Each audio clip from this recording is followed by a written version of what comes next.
આદિવાસીઓની જમીન પચાવી પાડવાનું કૌભાંડ, નકલી કચેરી અને ખોટા એને કરતા પણ મોટા કૌભાંડના ભણકારા। અમેરિકા ફરાર થયેલો આરોપી માસ્ટરમાઇન્ડ હોવાની શંકા। નકલી કચેરી કે ખોટા એને જ નહીં, તેથી પણ વધુ મોટું કૌભાંડ સામે આવવાની તૈયારીમાં છે। આ કૌભાંડ છે ગરીબ આદિવાસીઓની જમીન બચાવવા માટે ઘડાયેલા નિયમ 73A નું। આદિવાસીની જગ્યા બિન આદિવાસી પાસે જતી બચાવવા લેન્ડ એક્ટ માટે જરૂરી મંજૂરી અને વિશેષ પ્રીમિયમ ભર્યાના ખોટા ડોક્યુમેન્ટ બનાવી કરોડોની જમીનો ભૂમાફિયાઓને સગેવગે કરી દેવાઈ હોવાની ફરિયાદ ગોધરા પોલીસને મળી છે। આવા અલગ અલગ આક્ષેપો સાથેની કુલ 5 અરજીઓ માત્ર 2 દિવસમાં પોલીસને મળી છે, જેને આગામી સપ્તાહના પહેલા જ દિવસે કલેક્ટર ઓફિસ મોકલી આપી અરજીમાં થયેલા આક્ષેપોને લેન્ડ રેકોર્ડ સાથે મેળવી તપાસ કરી શકાય તેમ જિલ્લા પોલીસ વડાનું કહેવું છે।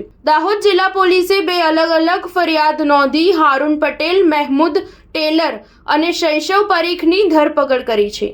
ત્રણેય આરોપીઓને અલગ અલગ રાખી પૂછપરછ કરવા ઉપરાંત તેમના ઘર અને ઓફિસના સ્થળો પર તપાસ કર્યા બાદ પોલીસને વધુ કેટલાક દસ્તાવેજો અને વિગતો મળી છે। બંને ફરિયાદમાં માસ્ટરમાઇન્ડ શૈશવ પરીખ હોવાનું સામે આવ્યું છે, જે અંગે દાહોદ જિલ્લા પોલીસ વડા ડોક્ટર રાજદીપસિંહ ઝાલાનું કહેવું છે કે નકલી એનએના ઓર્ડર 2020માં તૈયાર કરાયા હતા, જો કે તે બોગસ દસ્તાવેજ પર પણ ખોટી તારીખ વર્ષ 2018ની લખવામાં આવી હતી।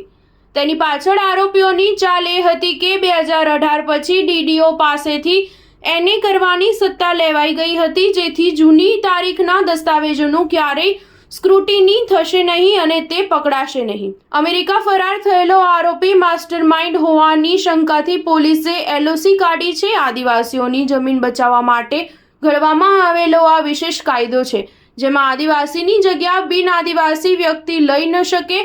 જો કોઈ બિન આદિવાસી વ્યક્તિને આદિવાસીની જગ્યા લેવી હોય તો 73A હેઠળ વિશેષ મંજૂરી લેવી પડે। આ મંજૂરી મળ્યા બાદ અન્ય જમીનો કરતાં ઊંચું પ્રીમિયમ ચૂકવવું પડે, જેથી જમીન સામાન્ય રીતે બિન આદિવાસીઓ પાસેથી કોઈ આંચકી ના જાય તે માટે આ કાયદાથી તેનું રક્ષણ કરવામાં આવે છે। સ્ટાર ન્યૂઝ 7 હંમેશા સચ્ચાઈની સાથે।